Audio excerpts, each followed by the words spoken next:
Hermanos, buenas noches. Bienvenidos a nuestro tiempo de estudio y también de oración de la palabra de Dios.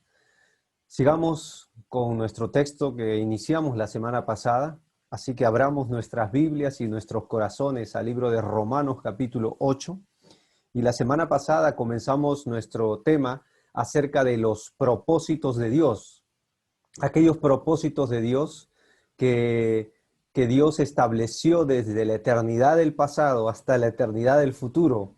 Esos propósitos que estudiamos no pueden ser alterados, no pueden ser frustrados. Esos propósitos que Dios tiene para todo hijo de Dios, desde que ha creído en Cristo, usted es parte ya del propósito de Dios, que Dios estableció incluso, dice la Biblia, antes de crear este mundo. Y el propósito es que un día seamos glorificados. El propósito es que lleguemos a ser a la imagen de su Hijo Jesucristo. Vamos a leer hoy día Romanos capítulo 8, versículo 28 al versículo 30, por favor, en la Escritura. Doy lectura desde ya. Dice, sabemos. Por favor, anoten esa palabra, subrayenlo, márquenlo, resáltenlo. Es importante este texto. Sabemos que los que aman a Dios, todas las cosas les ayudan a bien. Esto es, a los que conforme a, mira el tema, su propósito, ahí está, son llamados. Porque a los que antes, marquen por favor, conoció, a los que antes conoció, también los, marquen, predestinó.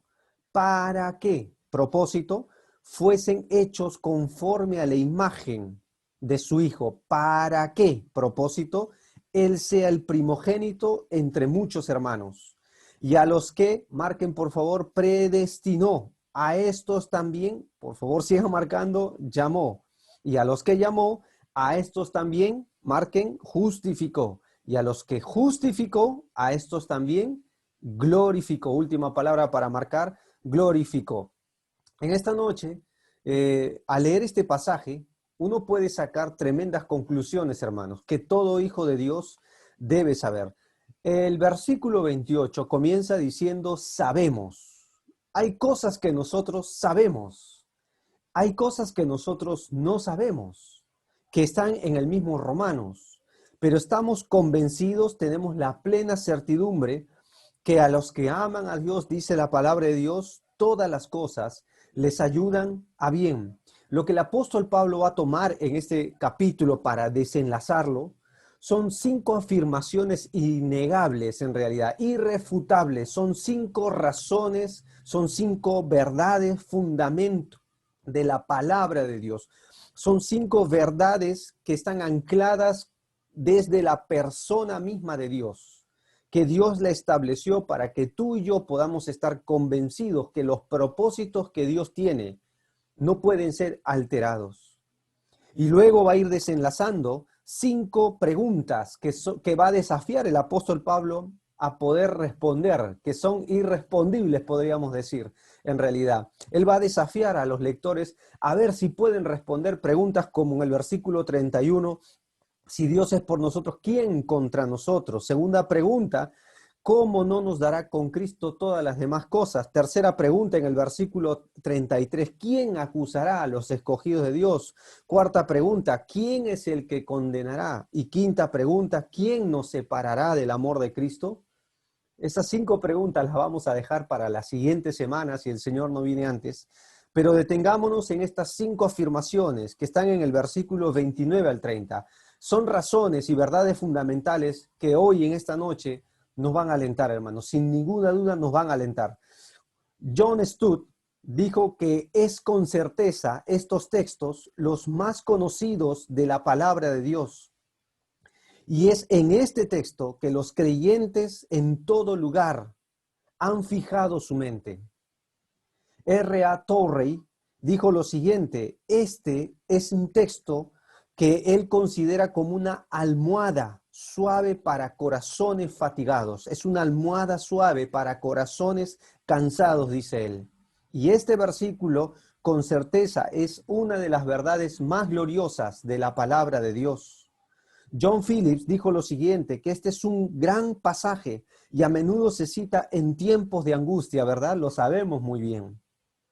Y todo obra bien a los llamados de Dios por la sencilla y afirmación y verdad que los propósitos de Dios no pueden ser trastornados de ninguna manera. Te comparto rápido la pantalla, hermanos, para que podamos distinguir el tema de esta noche.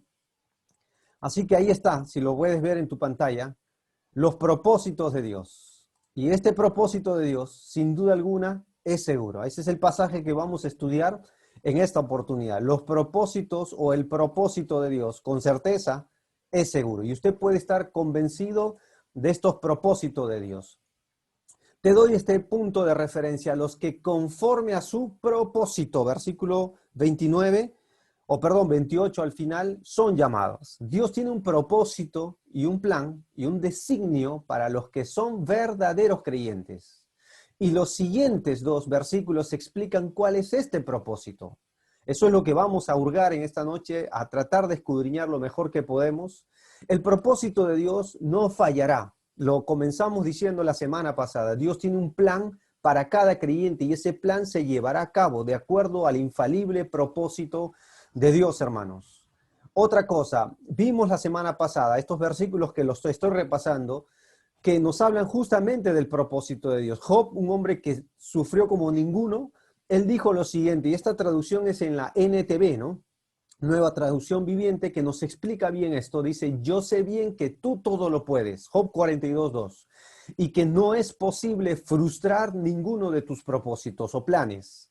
Muchos pensamientos hay en el corazón del hombre, sobre todo en momentos de aflicción, ¿cierto? Mas el consejo, es decir, el propósito de Dios permanecerá. Es estable, es irrefutable, hermanos. Y justamente Pablo le dice a Timoteo que Dios nos salvó y nos llamó no conforme a nuestras obras, sino dice ahí, conforme a el propósito suyo, según el propósito suyo y la gracia que nos fue dada. Así que estos son algunos versículos para recordar. Y comencemos porque hay 5 razones. Algunos lo llaman la cadena dorada de salvación, que cumple justamente el propósito de Dios, en los cuales se encierran estas 5 eslabones, 5 razones para hablar de esto tremendo propósito de Dios. Ahora, hermanos, antes de comenzar a profundizar estos temas, quiero acotar algo que para nosotros necesitamos tener la certeza de cosas que nacen de la misma Escritura. Primera pregunta: ¿por qué enseñar este pasaje? Este es un pasaje que a menudo se usa para a veces traer contiendas, a veces traer dudas. Sin embargo, ¿por qué enseñar este pasaje en esta noche? Bueno, porque está en la palabra de Dios y todo lo que está en la palabra de Dios es bueno, porque toda la Escritura es inspirada por Dios. Segunda pregunta: ¿pero no es esta una doctrina peligrosa?, dirán algunos. No, nunca si se maneja veraz y correctamente. Y toda la Escritura es útil para edificar el cuerpo de Cristo, para poder sembrar certeza en nuestros corazones. Tercera pregunta: ¿no deberían contenerse algunas verdades de la gente para que no hagan mal uso de ellas? Yo estoy de acuerdo que muchas personas hacen mal uso de la verdad de Dios. Eso se nos está explicando los días domingos, ¿cierto? Pero si nosotros nos abstenemos de enseñar todo el consejo de Dios, haremos lo que hacían los papas en la antigüedad, los sacerdotes y curas, porque ellos justamente retenían la verdad de Dios para evitar que la gente haga mal uso de ellas. Y si un día tomamos esa actitud, no vamos a tener nada que enseñar, hermanos. Toda la Escritura es fundamental para nosotros, para crecer, para edificarnos, para estar preparados para toda buena obra. Es el error y los malos corazones, la reticencia de las personas, en el cual, juntamente con la falsedad y la mala intención, es que trae problemas, hermanos, en las iglesias. Juan capítulo 8, Jesucristo dijo lo siguiente: conoceréis la verdad y la verdad nos hará libres. Así que no podemos detener la verdad.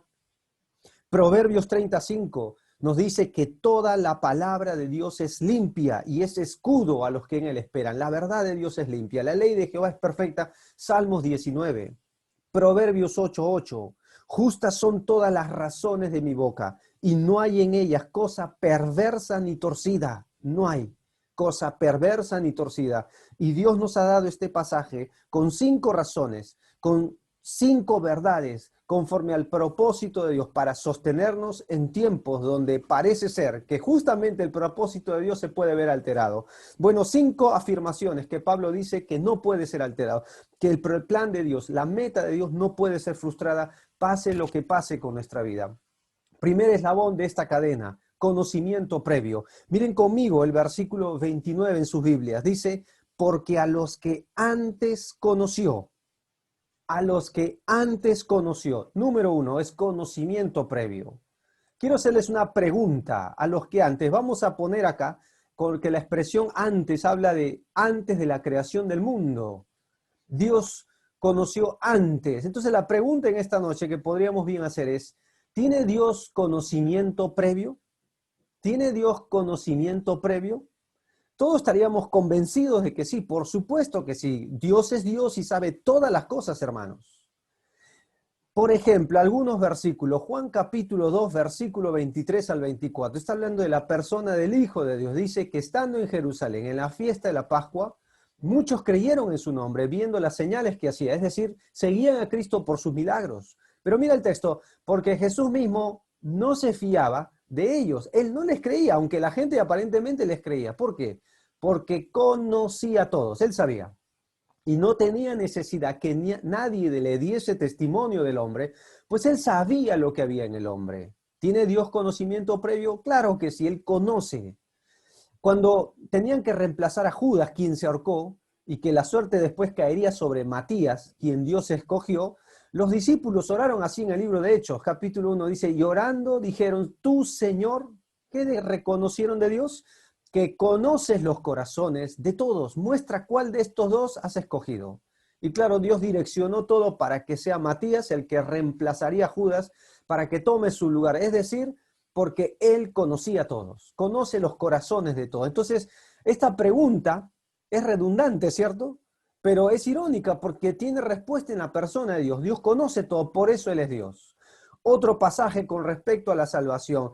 Timoteo nos dice lo siguiente, pero el fundamento de Dios está firme, teniendo este sello. Conoce el Señor. ¿A quiénes conoce? A los que son suyos. ¿Cuál es una característica de los que son suyos? Apártese de iniquidad todo aquel que invoca el nombre de Cristo. Esa es una característica de los que son suyos, se apartan de la iniquidad. Pero al fin y al cabo Dios conoce a los que son suyos. Pero lo sorprendente, hermanos, es que es bajo estos términos la base de que algunas personas enseñan que ya que Dios conoce, Dios vio desde antes de crear al mundo a los individuos que un día creerían en Él y aquellos que no creerían en Él. Y sobre la base de los que creerían, decidió salvarlos antes de crear el mundo y los escogió a ellos para salvación y a otro grupo no, porque vio que no creerían. Pero quiero decirles, hermanos, que esto no tiene un buen fundamento, esta pregunta. Parece irónico, pero no tiene un buen fundamento. Sabemos que Dios conoce a los que creerán, sabemos que Dios conoce a los que le rechazarán. Dios no es tomado por sorpresa. Pero si nosotros dijéramos que Dios decidió salvar a las personas previamente porque Él sabía quiénes creerían y quiénes no, entonces la base de la salvación sería las mismas personas y no Dios. Y la salvación tiene su origen en Dios. Otra cosa, según Romanos 3, ¿qué vio Dios de bueno en el ser humano? ¿Saben qué vio Dios según Romanos 3? Que no había justo ni aun uno. No hay quien entienda. Todos se desviaron y la conclusión de Romanos 3:23, por cuanto todos pecamos y estamos destituidos, separados, lejanos de la gloria de Dios. Todos nos desviamos, a una nos hicimos inútiles. Si ustedes ven el libro de Eclesiastés 7:20, por ejemplo, dice que no existe ser humano bueno en la tierra que haga el bien y que nunca peque. No existe. ¿Qué vio Dios de antemano? Si Dios dice que vio entonces individuos que creerían en Él y de acuerdo a esa fe los decidió salvar antes de crearlo, bueno, sería salvación por obra, ¿cierto? Sería salvación por mérito humano, ¿cierto? Sería una salvación por algo bueno que el individuo hizo, ¿cierto? Pero este término de salvación o de conocimiento previo no se usa así justamente en Romanos 8, versículo 29. La palabra que aparece ahí es esta aquí que tienes en tu pantalla, es la expresión prognosco, que aunque significa saber de antemano, prever, informar, cerciorar, también la raíz de esta palabra es prognosis, que significa tener una relación personal, especial, íntima con el Salvador.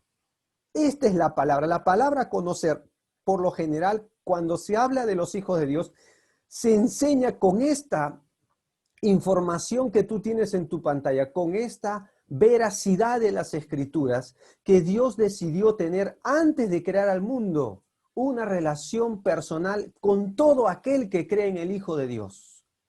¿Cómo sabemos qué es esta palabra? Bueno, podemos usar varios términos y varios versículos. Por ejemplo, Mateo 1:25. Esta palabra aparece cuando José y María estaban en tiempo de desposorio, luego se casan, José toma a María, su mujer, nace Jesucristo y dice el texto que antes de todo esto no la conoció. Mira el texto.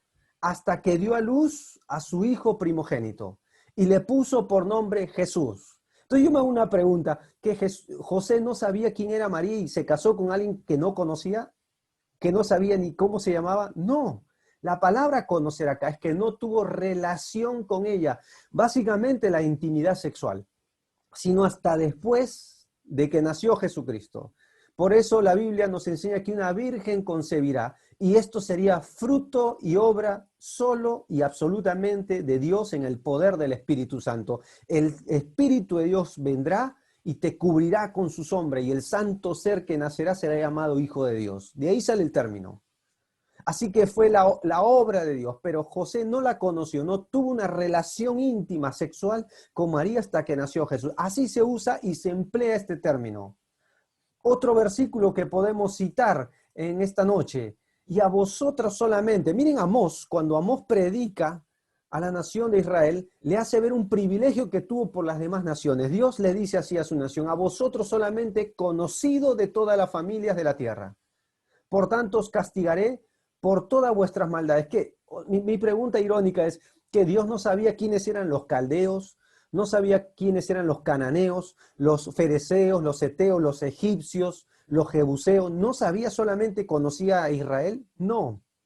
¿Ven qué término para más puntual usa la escritura acá para hablar de que Dios, cuando dice que conoció a Israel, es que tuvo una relación personal con su nación? Y que, por cierto, no era por ser mejor que las demás naciones, era nación rebelde, terca, testaruda, que endurecía su cerviz, pero Dios quiso tener una relación a través de la promesa que Dios le hizo a Abraham. A eso se refiere otro texto que podemos usar. En el fin del siglo, cuando Dios juzgue un día, dice que vendrán personas que le dirán a Jesucristo, Señor, en tu nombre hicimos milagros, echamos fuera demonios. Miren la respuesta muy explícita del Señor. Y entonces les declararé, nunca os conocí, apartaos de mí, hacedores de maldad. Mi pregunta otra vez es, ¿que Jesús no sabe quiénes son ellos? Sí sabe quiénes son. El problema es que nunca tuvo una relación personal con ellos. Eso es otra cosa. Por más que hacían milagros, expulsaban demonios, nunca tuvieron una relación personal con el Hijo de Dios. Ahora, fundamentemos esto bien, hermano, porque vayamos a la raíz de todo. El cristianismo no es un sistema de creencias religiosas o filosofía humana. El cristianismo no es una religión. El cristianismo no es una invención humana. El cristianismo es una persona, se llama Jesucristo y Dios nos invita a tener una relación con Él. Cuando una persona cree en Cristo, tiene una relación personal con Dios Hijo y con Dios Padre. Primera de Juan 1:5, esta es la vida eterna, esta es la verdad por la cual se enseñó Primera de Juan, para que tengamos comunión, una relación personal. Y esta verdadera comunión es con el Padre y con su Hijo Jesucristo. Así que dejemos por sentado que conocer es más que saber de antemano, este término que Pablo usa acá. Y es que Dios decidió, desde antes de crear al mundo, antes que Adán y Eva pecaren, antes que tú y yo naciéramos y le falláramos a Dios, antes que nos rebeláramos contra Dios siquiera, Dios decidió establecer una relación personal con nosotros. Por eso dice a los que antes conoció, Dios nos conoció, Dios estrechó nuestra vida en Cristo Jesús, puso el puente de la salvación, porque un abismo nos separaba, dice Isaías, y ese puente se llama Jesús, y ese camino se llama Jesucristo. Y la Biblia nos enseña que Dios estableció esta relación antes de crear al mundo. ¿Cómo lo sabemos? Fundamentemos más esta verdad. Miren 1 Corintios 8:3. Pero si alguno ama a Dios, miren qué dice el texto, es conocido por él. ¿Cómo es eso? ¿Que recién sabe Dios quién es él? No, tiene una relación íntima con el Salvador. Juan capítulo 10, versículo 11, yo soy el buen pastor y conozco mis ovejas. ¿Qué significa que Jesús no conoce a otras personas? No. Tiene una relación íntima con sus ovejas y las mías me conocen. ¿Ves? Nosotros tenemos una relación y claro, 1 Juan cuando concluye la carta en el capítulo 5 dice y conocemos al verdadero y estamos en el verdadero. ¿Quién es el verdadero? Su Hijo Jesucristo. Este es el verdadero Dios y la vida eterna. Ahí está. Así que doctrinalmente estamos convencidos de que esta es primera razón fundamental, verdad de la palabra de Dios, divina verdad. Nos asegura que hoy tenemos una relación personal con Dios. Ahora alguno dirá, hermano, pero yo le amé a Él. No, bueno, yo te voy a dar algunas conclusiones. Según la Biblia, nosotros le amamos a Él, pero 1 Juan 4:19 dice, porque Él nos amó a nosotros primero. Él nos amó primero. La salvación y los propósitos seguros de Dios tienen su origen en la persona de Cristo. Antes de crear el mundo, desde antes de la eternidad y va rumbo hasta después de la eternidad, para que lo entendamos. Tiene su origen en la persona de Dios. Es Dios tomando la iniciativa. Antes que pecáramos, Dios estableció la manera en tener una relación con nosotros, porque de tal manera amó Dios al mundo. Porque la Biblia nos dice que entregó a su Hijo para que todo aquel que en Él cree no se pierda, sino que tenga vida eterna. Dios estableció esta relación. Algunos dirán, pero yo busqué a Dios. Pero según Lucas 19:10, que el Hijo del Hombre vino a buscar y a salvar lo que se había perdido. Yo le busqué a Él, pero Él me buscó primero en realidad. Pero yo le escogí a Él, yo decidí por Cristo, sí. Pero según Juan 15:16, no me elegiste vosotros a mí, sino que yo os elegí a vosotros, dice Jesús, y los he puesto para que vayáis y llevéis fruto. Él nos escogió para salvación. ¿Cómo lo hizo? Antes de crear al mundo. Y nos escogió con este conocimiento previo que antes, y a pesar de lo que Dios sabía que nosotros hicimos contra Él, Dios quiso tener una relación personal y especial con nosotros a través del Hijo de Dios. ¡Qué tremenda verdad! ¡Qué tremenda verdad de las Escrituras! Podría citarte el ejemplo de Jeremías, hermanos, que antes de que naciera desde el vientre de su madre, Jeremías 1:5, la Biblia nos dice que él lo conoció, Dios lo santificó y Dios lo dio por profeta a las naciones. Dios sabe de antemano y aunque él conoce quiénes creerán y quiénes le rechazarán, él te conocía a ti. Y él quiere tener una relación especial contigo. Y él quiere porque te ama. La Biblia nos dice que Dios mostró su amor para con nosotros. Desde la eternidad hasta la eternidad, Dios es Dios. Y Dios quiso tener una relación, quiere tener una relación por medio de su Hijo Jesucristo con todo aquel que en él cree. A eso se refiere con el conocimiento previo, porque a los que antes conoció. Ahora, hermano, qué tremenda verdad que llena nuestro corazón de seguridad, que a pesar de lo que hicimos y que a veces le fallamos a Dios, todavía quiere tener una intimidad con nosotros. Damos gloria a Dios por eso, que no es mérito humano.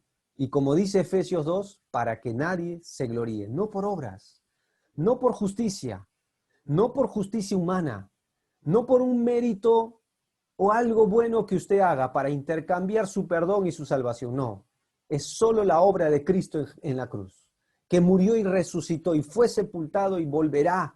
¿Para qué? Para recoger a todos aquellos que tienen una relación personal con Él. Y si usted en esta noche aún todavía no es de Él, usted puede ser de Él si confiesa a Cristo como su Salvador y Señor, habiendo reconocido sus pecados. Segundo eslabón que podemos ver en esta noche, predestinación. Miren conmigo Romanos 8:29, porque a los que antes conoció, también los predestinó para que fuesen hechos conforme a la imagen de su Hijo, para que Él sea el primogénito entre muchos hermanos. La palabra predestinar que tienes ahí en tu Biblia, es decir, que Dios planeó de antemano, ya que quiso establecer una relación con nosotros desde antes de crear el mundo, antes incluso que falláramos.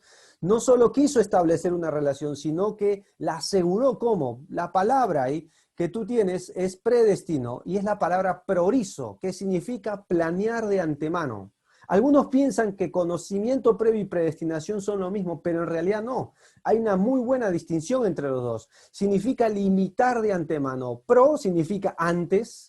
Orizo habla de frontera o límite. Normalmente nosotros lo usamos para hablar de horizonte. Bueno, ese horizonte tuvo un límite y Dios planeó de antemano la ruta que tú y yo tendríamos en Cristo Jesús. Te voy a poner un ejemplo. Cuando tú vas a tomar un avión, un vuelo, para moverte a un lugar, cualquiera sea el destino, usted, claro, cuando entra al avión, el avión tiene un itinerario, ¿cierto? Ya tiene marcada la ruta. Y sí o sí, aunque usted se duerma dentro del avión, ese avión va a llegar, porque el piloto es el que la conduce. Bueno, acercarse a Cristo y confesar a Cristo por la fe es como traer tu pase de abordaje por la fe. Y el avión y su ruta es la predestinación. Usted puede, mira, echarte a dormir, hacer todo lo que quieras. Dios tiene asegurada la ruta porque el que maneja el avión es Dios. Es un ejemplo nomás. Bueno, algo así es la predestinación. Dios planeó de antemano. Y esta predestinación, Pablo dice que la próxima semana veremos que ni la muerte nos podrá separar del amor de Dios, ni la vida. Todo ayuda bien, según hemos leído Romanos 8:28, que todas las cosas nos ayudan a bien. Ahora, hay cosas que son buenas y cosas que son malas. Pablo no está diciendo que todas las cosas buenas son malas o malas buenas. Por supuesto que no. Pero todo ayuda bien. ¿A qué? A ser conforme a la imagen de su Hijo Jesucristo. A eso se refiere la predestinación, la tremenda verdad fundamental. La iglesia es llamada a hacer propaganda de ese viaje para que lo entienda. Pero lamentablemente, no todos aceptan la oferta de este viaje, ¿cierto? Muchos rechazan este viaje. La Biblia nos dice que resisten a la verdad. Y nosotros simplemente le decimos al mundo que acepte ese viaje. Segunda los Corintios 5 dice que somos embajadores de Cristo y le decimos al mundo reconciliados, como si Dios rogase por medio de nosotros. Anunciamos ese viaje. Apocalipsis, como hemos estado estudiando veces pasadas, hay una última invitación en el último capítulo 22:17, que el espíritu y la esposa dicen, ven, sí, pero también el que tiene, venga y beba gratuitamente. Invitamos a las demás personas a poder aceptar este viaje, que es gratuito. Claro, Hechos 1:8 fue el plan de Jesús, desde sus comienzos de la iglesia. Ser testigos, ¿dónde? En Jerusalén, Judea, Samaria, hasta el último. Ser testigos de que de esta tremenda salvación, para que la gente pueda venir en arrepentimiento a Cristo, porque esa ruta está asegurada, también comienza en Dios y termina en Dios. Y por eso el versículo 29 dice que a los que antes conoció, también los predestinó. Mira el texto. ¿Para qué? ¿Para qué lo vuelvo a repetir? Para que fuesen hechos conforme a la imagen de su Hijo. ¿Qué es la predestinación? Que Dios formará Cristo en nosotros y que todas las cosas, sean buenas y malas, Romanos 8:28, que nos sucedan en esta vida, sea que la vida, la muerte, sea lo que suceda en nuestra vida, una enfermedad, un problema financiero, sea lo que suceda, Dios lo usará bien en su tremenda soberanía y sabiduría para ser semejante a Cristo. Nuestro destino está seguro, nuestro futuro está seguro, porque Dios lo planeó. ¿Cuándo se hizo esto efectivo? Cuando usted cree en Jesucristo, entra a esa ruta, y es por la fe. ¿Cuándo tuvo lugar esa decisión? La Biblia nos dice antes de la fundación del mundo. Por eso podemos reconocer en el libro de Efesios que Dios nos escogió en Cristo, en Él, antes de la fundación del mundo, para que fuésemos, ¿qué? Santos y sin mancha delante de Él. Ese es su propósito. Y en amor, habiéndonos predestinado. ¿Para qué nos predestinó? ¿Para qué planeó esa ruta? Para ser adoptados hijos suyos. Pero mira el texto, por medio de Jesucristo, porque esta fue su voluntad. Esta fue su tremenda voluntad. ¿No es esta una mala doctrina, dirá alguno? No, hermano. El pensamiento de que Dios haya pensado en mí antes de crear este mundo me abruma. Y a ti también, ¿cierto? Que a pesar de lo que hicimos, que a pesar de nuestra vida contraria antes de conocerle, Dios pensó en nosotros y planeó con toda seguridad que seremos como Cristo. Alabado sea el Señor. No ande de aquí para allá para saber quién es elegido, quién es predestinado, causando problemas. No ande haciendo eso. Mira, lo mejor que usted puede tener es una actitud sencilla y humilde y dar la invitación para que todo aquel que en él cree entre este destino eterno que Dios planeó. Porque ese es su propósito, que pasemos la eternidad con Él y en la eternidad seamos como su Hijo Jesucristo. Ahora, no solo es llegar al cielo, dice el versículo, para que Él sea el primogénito entre muchos hermanos. La expresión primogénito aparece muchas veces en la Biblia, pero ese no es nuestro tema en esta noche. Podríamos hacer todo un tema de eso. Pero dice que seamos conformados a la imagen de su Hijo. ¿Sabe qué encuentro detrás de esta verdad? Tarde o temprano, hermano querido, usted y yo seremos como Cristo. Podemos reforzar esta verdad. Dice Pedro ahí que nosotros hemos sido rescatados.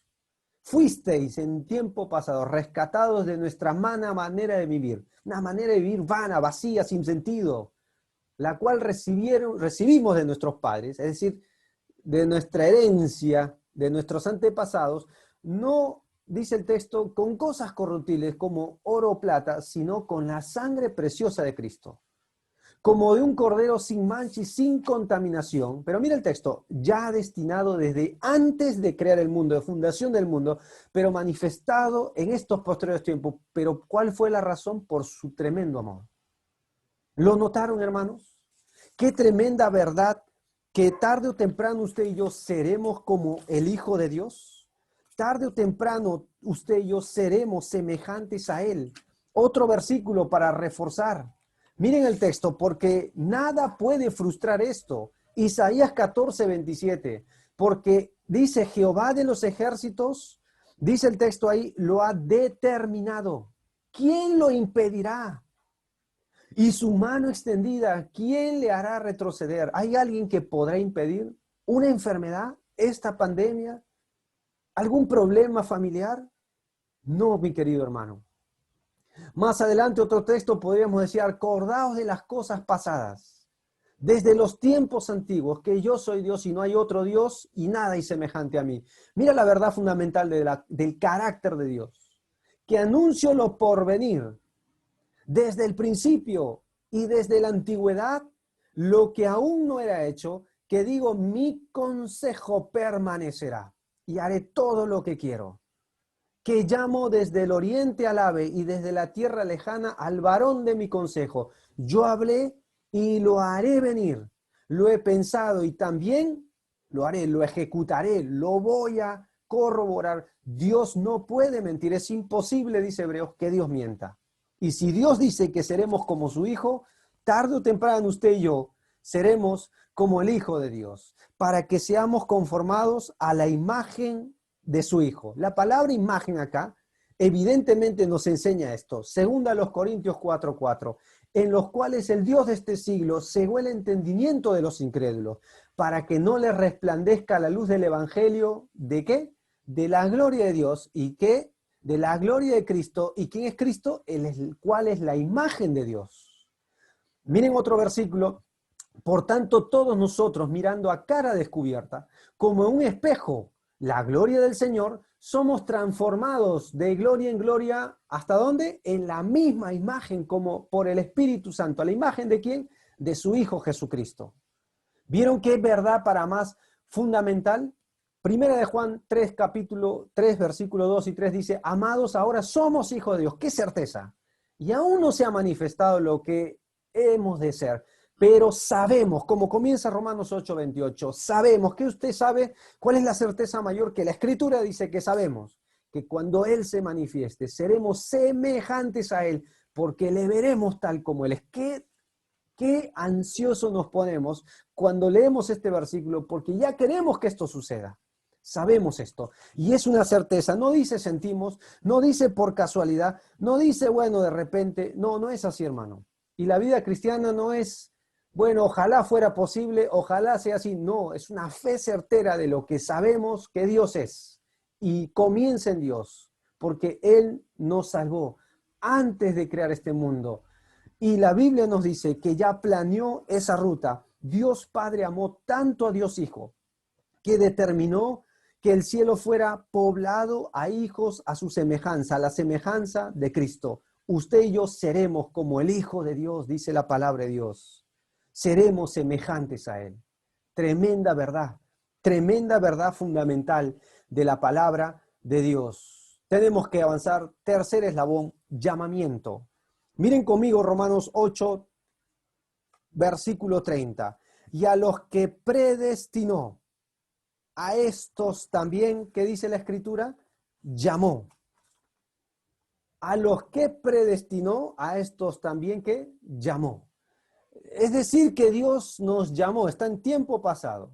La palabra llamó, que tú tienes ahí en tu Biblia, es esta de acá, que significa llamar en voz alta, invitar, convidar, es una invitación. Ahora, lo muy interesante de este término es que cuando tú lees la Biblia vas a ver que Dios usó personas para llamar a otros a que se arrepientan. Y podemos decir o deducir que Dios usa individuos para llamar y que Dios mismo llama a través de ellos. Entonces podríamos decir que hay dos clases de llamado acá. Bueno, uno externo, que es el que cuando una persona es usada por el Espíritu de Dios y predica la palabra de Dios, por cierto, y ese llamado que Dios hace eficiente, eficaz, como algunos lo llaman. Mateo 11:28 podríamos decir, Jesucristo dijo, el que viene a mí yo no le echo fuera. También dijo, si alguno está trabajado y cansado, venid a mí, yo lo haré descansar. Jesucristo llamó a las personas. Juan capítulo 7 dijo que todo aquel que viene al Hijo tiene vida eterna. El último gran día de la fiesta, incluso más adelante dijo, el que tenga sed, venga a mí.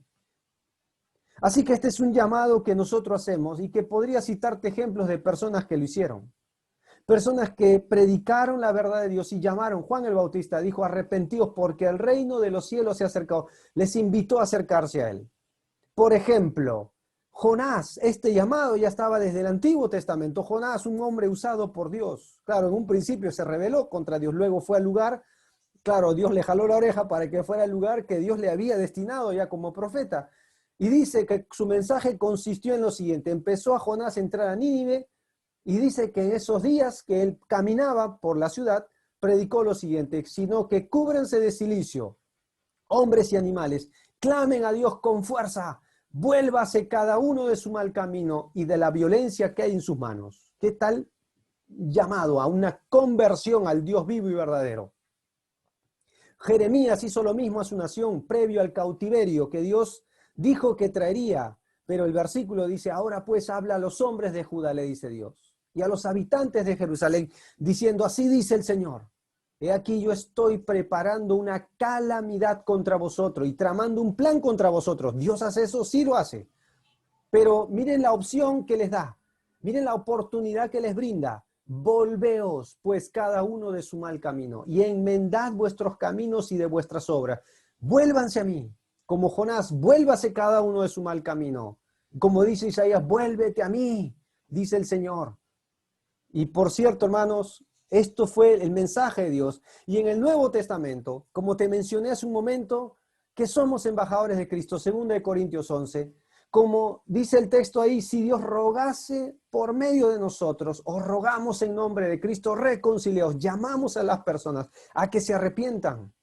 Capítulo 3 de Hechos, versículo 19, Pedro se levantó delante del pueblo que estaba en Jerusalén, delante de los judíos, y les dijo, por tanto, arrepentíos y convertíos para que vuestros pecados sean borrados, a fin de que tiempos de refrigerio, de paz, sosiego, tranquilidad, vengan de la presencia ¿de quién?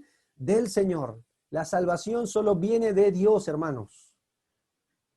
Y el texto dice, Marcos, la orden de Jesús a los 12 y a los que estaban con él, entonces les dijo, vayan por todo el mundo, no es por un lugar especial, por todo el mundo y prediquen la buena noticia. ¿A quién? A todos. ¿Cuál es esa buena noticia? Que Cristo murió y el que viene a Cristo no le echa fuera el Hijo de Dios.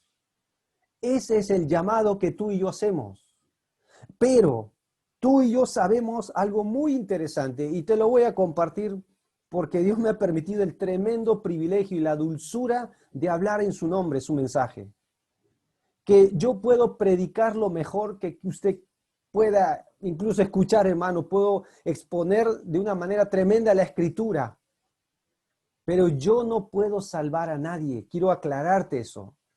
No importa cuán bien yo predique, no importa cuán bien preparado esté, cuán letrado sea en la Escritura, no importa eso. Y por cierto, Dios usó hombres como Jonás, como Oseas, como Amós, que no era ni siquiera hijo de profeta, sino que era ganadero y detrás del ganado Dios lo llamó. Usó un pescador como Pedro para hacer una prédica tremenda. No es cuestión de preparación, cuestión del que llama, del Hijo de Dios, que lo llamó y le dio el poder de lo alto para predicar. Pero nunca podrá ser eficaz este llamado, esta invitación, a menos que Dios lo haga. Tú y yo estaríamos de acuerdo con que si yo te pongo como mejor ilustración a Lázaro, y si yo pusiera aquí la imagen de Lázaro, recuerdan que la Biblia es muy clara con Lázaro, que llevaba muerto 4 días de muerto, como alguien dijo, bien muerto. Hiede ya, es una descripción muy exacta de que ya estaba descomponiéndose, para que entiendas. A ver, si imaginemos que yo paso por ahí, y entonces me ven y dicen, hermano Brian, levanta a Lázaro de los muertos. Entonces yo voy a la tumba y grito, predico a un mensaje positivo, espectacular, y le digo, Lázaro, ven fuera. Y nada pasa. Y te voy a decir por qué, hermano. Porque hasta donde yo sé, yo nunca he levantado de un muerto. Nunca lo hice, nunca lo voy a hacer. Pero tal vez yo pueda recalcar en la invitación. Vamos, Lázaro, levántate, muchacho. ¿Qué te pasa, Lázaro? ¿Que ya no quieres estar con nosotros? Como ven, nada sucede, por más buen predicador que yo sea. Sin embargo, dejemos que entre el Señor Jesús en escena. ¿Y qué dijo el Señor Jesús? A gran voz, Lázaro, ven fuera. Y el que había estado muerto salió, se levantó de los muertos. Un preludio de lo que Cristo haría en el poder de Dios, de levantarse de los muertos el primer día de la semana, muy de mañana, ¿cierto? ¿Y cuál es la diferencia? El llamado que Cristo hace a las personas. ¿Qué es lo que tú y yo hacemos? Solo predicamos la verdad. ¿Cómo sabemos esto? Porque tenemos confianza de lo que dice Pedro y dice Santiago. Pues ustedes han nacido de nuevo, no de simiente perecedera, sino de simiente imperecedera, eterna. ¿Mediante qué?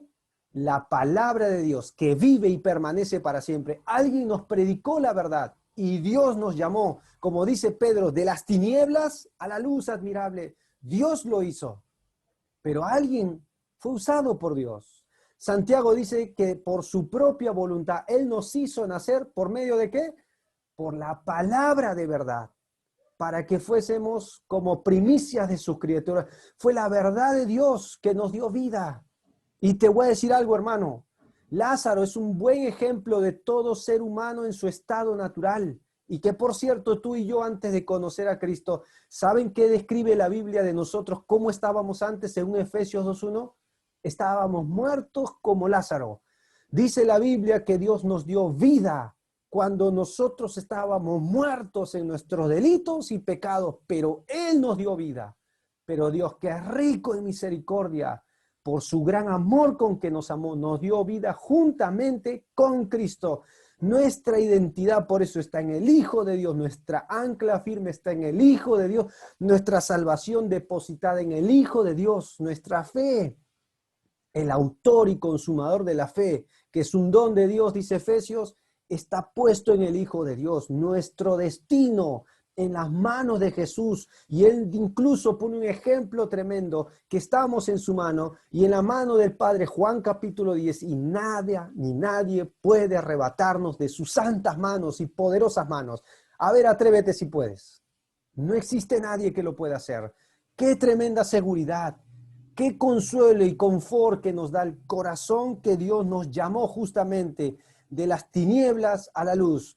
Pedro 5:10 dice, mas el Dios de toda gracia, ¿qué? ¿Qué hizo Dios? Que nos llamó. ¿A dónde? A su gloria eterna en Jesucristo. Después que hayamos padecido. Hermano, tal vez usted esté padeciendo este tiempo, tal vez una mala noticia, algo que le está abrumando, algo que le pone ansioso estos días, pero después de todo eso, Él mismo nos va a perfeccionar, afirmar, fortalecer y establecer. ¿Por qué? Porque nos llamó a su gloria eterna. Como hemos visto en mensajes del cielo, esta tierra no es nuestro hogar final. Nuestro destino está marcado en los cielos, donde esperamos al Salvador. Filipenses capítulo 3. Gálatas 1:15, pero cuanto agradó a Dios, que me apartó del vientre de mi madre y me llamó. ¿Cómo nos llamó? Por su gracia.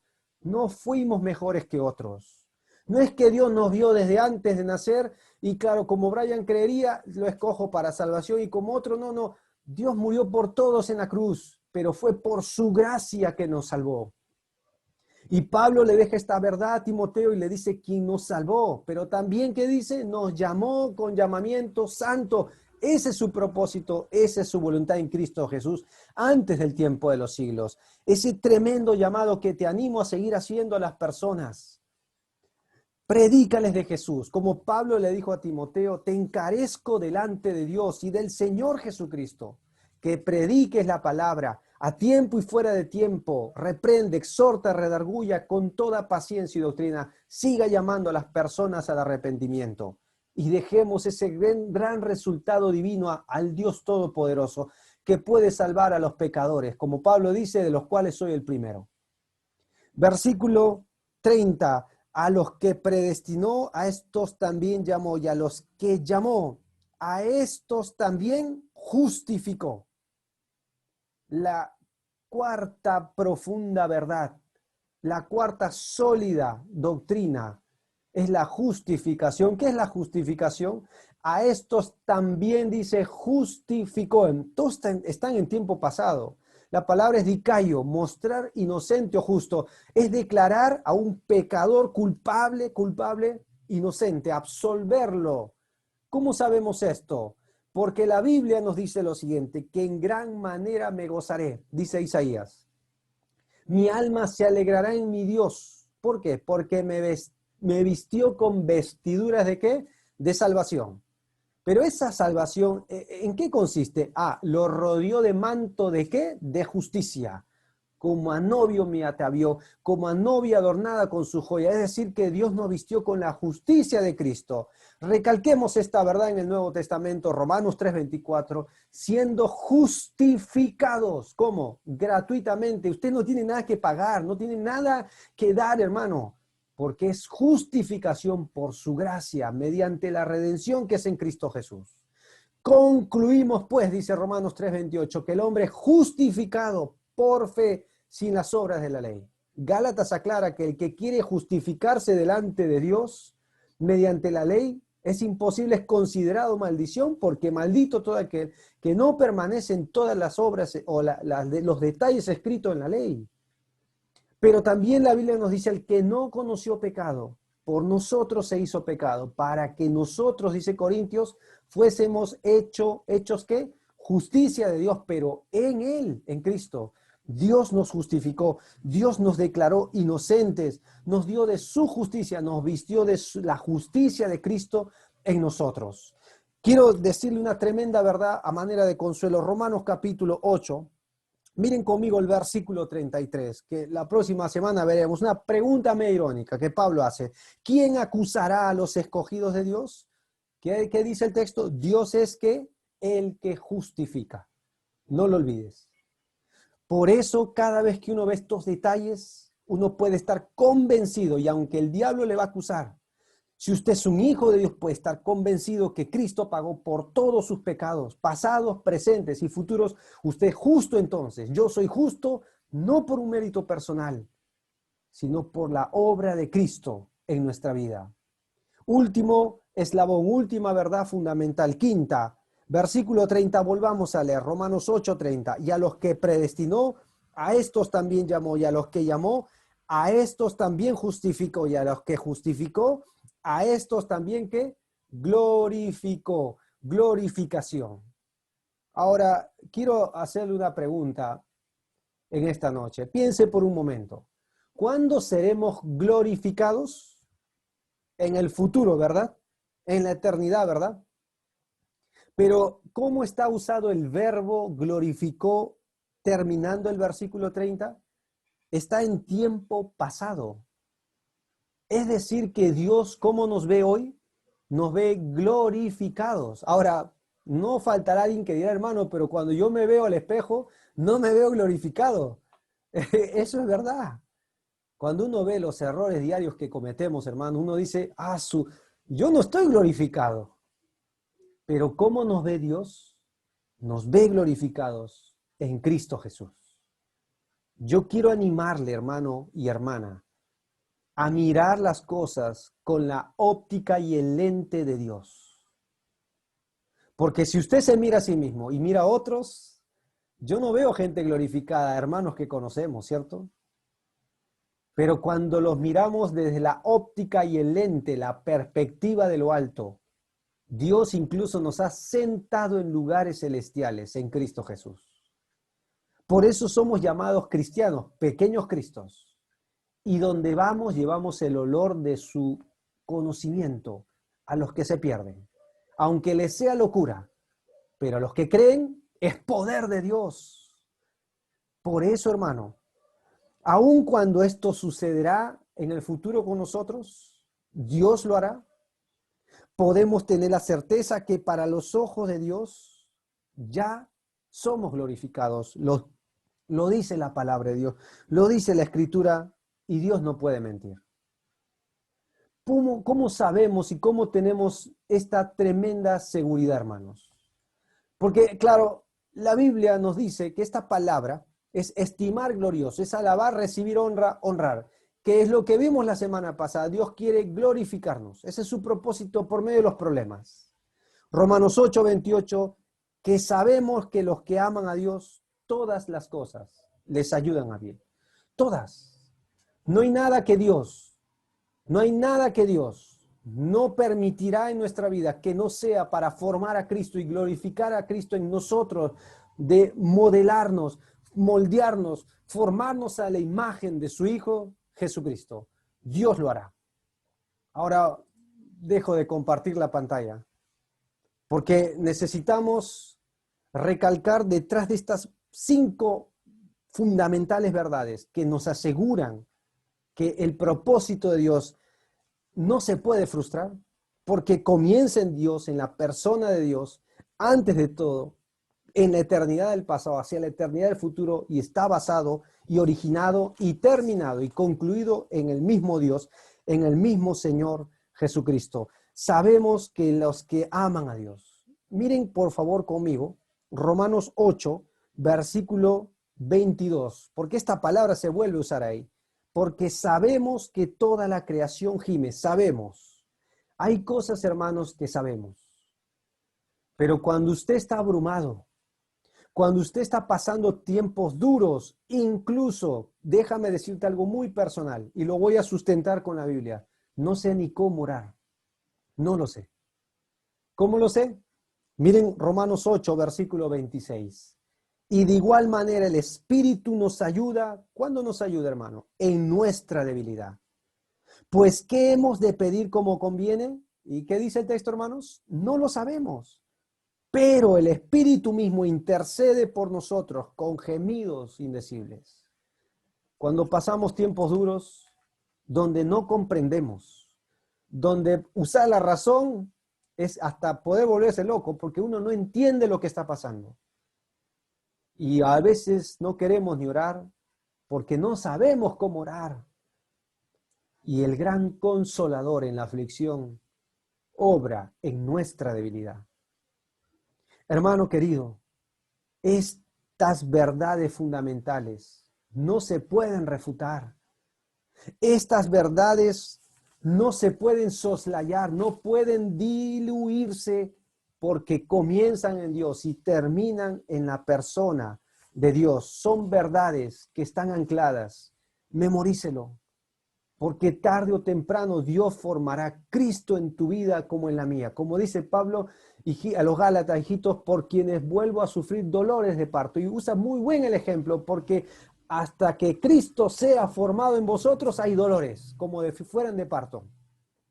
Dolores tal vez por la prueba, dolores por pérdidas familiares, dolores por una enfermedad, por un problema financiero, dolores porque un familiar se pone cada vez rebelde, dolores por un hijo que es un dolor de cabeza, valga la redundancia. Pero en Cristo Jesús, Él quiere formar, quiere usar esas herramientas para formar a Cristo en nosotros. Ahora, cuando usted ve estas verdades, uno puede terminar con una gran conclusión. Pero antes de concluir, quiero presentarte algunos pensamientos equivocados de este pasaje. Este pasaje, dicen algunos, si se enseña, promueve arrogancia. Algunos creen que si enseñamos y transmitimos esta doctrina, nos volveremos arrogantes y orgullosos. En otras palabras, que los elegidos andan por todas partes fanfarroneando que son y quienes no son, causando problemas. Lamentable, ¿cierto? Porque, hermanos, la Biblia nos dice en Efesios que nos salvó para la alabanza de la gloria de su gracia. Pablo le dijo a Timoteo lo siguiente, que miren conmigo, primera de Timoteo, no pierdan por favor Romanos, capítulo 1, versículo 12. Doy gracias al que me fortaleció, a Cristo Jesús nuestro Señor, porque me tuvo por fiel, poniéndome en el ministerio, habiendo yo sido antes blasfemo, perseguidor, injuriador, mas fui recibido a misericordia, porque lo hice por ignorancia e incredulidad. Pero la gracia de nuestro Señor fue más abundante con la fe y el amor que es en Cristo Jesús. ¿Lo vieron? ¿Causó arrogancia en el apóstol Pablo? No. Si ustedes ven la primera carta a los Corintios, capítulo 15, si me siguen ahí desde sus casas con la lectura, primera a los Corintios 15, versículo 10, pero dice, vamos a leer desde el 9, dice, porque yo soy el más pequeño de los apóstoles, que no soy digno de ser llamado apóstol, porque perseguía la iglesia de Dios, pero por la gracia de Dios soy lo que soy, y su gracia no ha sido en vano para conmigo. Antes he trabajado más que todos ellos, pero no yo, la gracia de Dios conmigo. ¿Promueve arrogancia, hermanos? Por supuesto que no. Y quiero ser bien claro con esto. No ande de aquí para allá causando problemas, quién es elegido y quién no. Como te dije en un principio, el pensamiento de que Dios pensó en mí, en Brian, siendo yo pecador, me conmueve, hermano. No produce en mi arrogancia, sino caer de rodillas y decir, Dios, habiendo yo sido lo que fui, tú me quisiste salvar igual porque me amaste. Ningún ser humano haría eso. Solo Dios pudo hacerlo. Porque como dice Romanos, capítulo 6, donde abundó la gracia, donde abundó el pecado, sobreabundó la gracia de Dios. Cuando el pecado llegó a su colmo, Dios hizo nacer a Cristo para que su gracia sobre gracia sea sobre todos aquellos que creen en Él. ¡Qué tremenda verdad! Howard Hendricks, ya fallecido, un hombre que entrenó a grandes pastores que hasta el día de hoy sirven a Dios, escritor de libros, tremendo siervo de Dios. Una vez, él cuenta en una parte de su biografía que a él lo pusieron como reemplazante del pastor en la iglesia que ya estaba retirándose. Y claro, nunca faltaron los celos, ¿no? y se le acercaron dos personas que le dijeron, ¿por qué todos quieren ser como tú? ¿Por qué te escogieron a ti? ¿Por qué tú tienes que tomar el lugar del pastor? Esto es lo que él respondió. Porque Dios no pudo encontrar a alguien más miserable que yo en toda esta iglesia. Yo creo que eso es la verdad. Es solo por la gracia de Dios. Y es esa gracia que no promueve arrogancia. Todo esto nos hace caer rostro en tierra delante del Dios Todopoderoso, quien se humilló a sí mismo haciéndose obediente hasta tomar forma de siervo, muerte y muerte de cruz. Y por mí, por ti. Segundo, mal pensamiento, promueve ansiedad y promueve dudas. Es decir, bueno, de repente yo no soy alguien que ha sido llamado, escogido, predestinado por Dios, porque Dios ya sabe quiénes van a creer y quiénes no. Promueve dudas, promueve ansiedad. Nada de eso, hermano. Romanos 8.1, miren, Romanos 8.1. Ahora pues, ninguna condenación hay para los que están en Cristo Jesús, los que no andan conforme a la carne, sino conforme al Espíritu. Romanos capítulo 8, versículo 37. Antes, en todas estas cosas somos más que vencedores por medio de aquel que nos amó. Mira la reacción de Pablo en el 38, por lo cual, ¿tengo dudas? ¿Tengo ansiedad? No, estoy seguro, como vimos la semana pasada, cuando él escribe la carta a Timoteo, estoy convencido, seguro que él es poderoso para guardar mi depósito en aquel día. Aquí dice, estoy seguro de que ni la vida, ni la muerte, ni ángeles, ni principados, ni potestades, ni lo presente, ni lo porvenir, ni lo alto, ni lo profundo, ni ninguna otra cosa creada nos podrá separar del amor de Dios que es en Cristo Jesús, Señor nuestro. ¿Lo vieron? ¿Promueve ansiedad? ¿Promueve dudas? No. ¿Cómo comienza Romanos 8.1? Con seguridad. ¿Cómo termina Romanos 8? Con seguridad. ¿Cómo es posible que lo que está en medio produzca ansiedad? Está mal enseñado entonces. La Biblia nos enseña que estamos convencidos que si somos hijos de Dios, Él que comenzó en nosotros esa buena obra la perfeccionará. Mientras tanto, todo lo que nos pase, Romanos 8.28, nos ayuda bien. Amén. Tercer mal pensamiento, promueve apatía. Bueno, si Dios ya sabe quiénes se van a salvar, porque Él lo sabe todo, ¿para qué predicar el Evangelio? Dios ya lo sabe, dicen algunos. Promueve apatía. Y la verdad que esto no es así. Porque Dios es soberano y Dios puede salvar, dice, sin necesidad del hombre. Claro que sí. Pero te voy a mostrar un solo versículo para destruir ese falso argumento.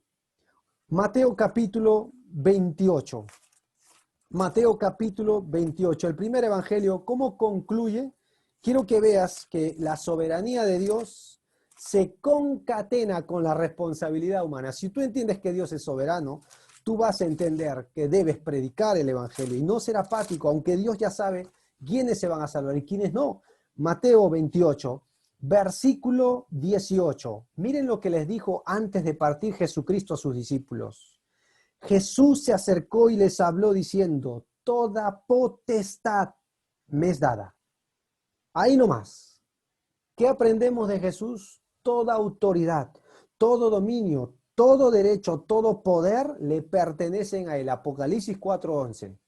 Señor, digno eres de recibir la gloria, la honra y el poder, porque con tu mano hiciste todas estas cosas y por tu voluntad existen y fueron creadas, ¿cierto? Que dice acá, toda potestad me es dada, dice el texto, en el cielo y en la tierra. Dios es soberano, ¿cierto? Cierto. Mira el versículo 19. Si tú entiendes esto, ¿qué dice el 19? Por tanto, id y haced discípulos. Él es soberano. Y en esa soberanía nos quiere usar. Por tanto, id y haced discípulos a las naciones, bautizándolos en el nombre del Padre, y del Hijo y del Espíritu Santo. ¿Lo vieron? No hay una distancia entre los dos. ¿Por qué predico a Cristo? Porque Dios es soberano y me lo manda a hacer. ¿Por qué predico a Cristo? Por obediencia a Él. Te voy a demostrar con un ejemplo. Algunos de ustedes tienen familiares que son inconversos, ¿cierto? Quiero hacerte una pregunta. ¿Por qué oran? ¿Por qué le pedimos a Dios y compartimos en las reuniones que oren, hermano, por mi familiar que es inconverso? La respuesta es porque tú sabes que solo Dios lo puede salvar, ¿cierto? ¿Y por qué le predicas? ¿Por qué invitas a otro a predicarle? ¿Por qué le invitas a través de estos enlaces? Conéctate. Ah, porque sabes que Dios nos puede usar. Porque solo Dios puede salvar, pero nos puede usar. La soberanía de Dios y la voluntad del hombre y la obediencia del hombre. ¿Lo notaron? Van de la mano. Qué tremenda es la palabra de Dios. Qué grande es nuestro Dios, que siendo Él Dios y pudiendo haber usado ángeles, nos encargó lo que dice la Escritura, el ministerio de la predicación. Ese ministerio que si el que cree es salvo y ya no es condenado y entra a esta tremenda seguridad. Y último mal pensamiento, promueve indiferencia, es decir, ya que soy salvado, puedo vivir como me da la gana, total tarde o temprano seré como Cristo. Si tú tienes ese pensamiento, pégame una llamada, te voy a decir que no has entendido la salvación. Porque Primera de Pedro capítulo 2, versículo 9, un pasaje muy conocido, pero la segunda parte te dice el propósito de la obra de Cristo. Primera de Pedro 2:9, mas vosotros sois linaje escogido, real sacerdocio, nación santa, pueblo adquirido de Dios. Mira la segunda parte, ¿para qué propósito anunciéis las virtudes del que os llamó de las tinieblas a su luz admirable? No para volver al pecado, sino para hacer luz y anunciarle al mundo la luz de Cristo. Para anunciar de aquel que nos llamó de las tinieblas a su luz admirable. Y un hijo de Dios es llamado iluminar, es llamado luz por el mismo Jesús. Sea luz. Hermanos, ¿vieron estas verdades fundamentales? ¿Lo notaron? Concluyo con esto, amigo que nos estás escuchando. ¿Quién planeó la muerte de Jesús? Si tú lees el libro de Hechos, capítulo 2, capítulo 3, Hechos capítulo 4, Romanos 11, 12, tú vas a ver algo, hermanos, que Dios planeó la muerte de Cristo, pero los que le mataron fueron romanos, fueron los de su propia nación, pero Pedro dice en Hechos 2, a este, entregado por el anticipado y determinado consejo de Dios. A Dios no le tomó por sorpresa. Prendisteis y matasteis al autor de la vida. Y la Biblia nos dice que Dios, sabiendo lo que tú y yo haríamos, Cristo murió por nosotros. Dios mostró su amor para con nosotros en que siendo aún pecadores, esa es la verdad, tú y yo somos pecadores, pero Cristo murió por nosotros. Fue su amor que le movió a ir a la cruz y le terminó a culminar la obra y cumplir el propósito al hacerse hombre. Morir por usted porque le ama, morir por mí porque me ama. Y Dios quiere que usted sea parte de su familia. Dios quiere hacer de usted una persona limpia, llamada, justificada, predestinada, glorificada. Venga el Hijo de Dios por la fe. Dios hizo su parte. Dios ya murió en la cruz, ahora le toca a usted. ¿Qué va a hacer con lo que Cristo hizo por usted en la cruz? Fue por amor. Sería algo absurdo rechazar tremendo amor, porque la Biblia dice que si usted lo hace, está condenado.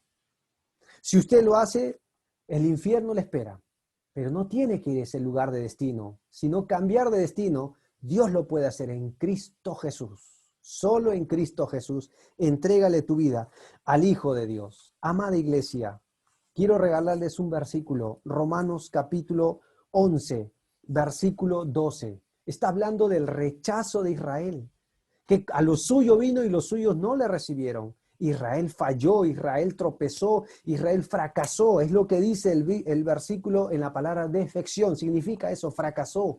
Miren Romanos 11, 12. Y si su transgresión es las riquezas del mundo, y su defección, es decir, su fracaso, la riqueza de los gentiles, ¿cuánto más será su plena restauración? ¿Saben qué significa esto? Que aunque Israel falló y fracasó, ¿qué trajo eso a los gentiles, a nosotros, al mundo entero? A lo suyo vino y a los suyos no le recibieron, fracasaron. Sí, mas a todos los que le recibieron y a los que creen en su nombre les dio potestad de ser hechos hijos de Dios. Ese fracaso no le tomó por sorpresa a Dios. Dios ya lo sabía. Y aún así, este fracaso de Israel, esta defección, esa transgresión resultó tu salvación y mi salvación. ¿Lo notaron? ¿Cuánto más cuando Dios restaure a su nación? Porque un día, Romanos 11 más adelante, todo Israel será salvo. Todo Israel. Dios cumplirá su propósito en mí. Dios lo hará. Y sea lo que te esté pasando en este tiempo, Jehová cumplirá su propósito en cada uno de nosotros. No reniegue, no patalee, sea dócil a ese propósito eterno, por duro que se ponga, por fuerte que venga la adversidad y por duro que golpee la tempestad. Nuestra ancla está firme en el Hijo de Dios, que es llamado la roca eterna de los siglos. Muy buenas noches. Que Dios les bendiga a cada uno de ustedes.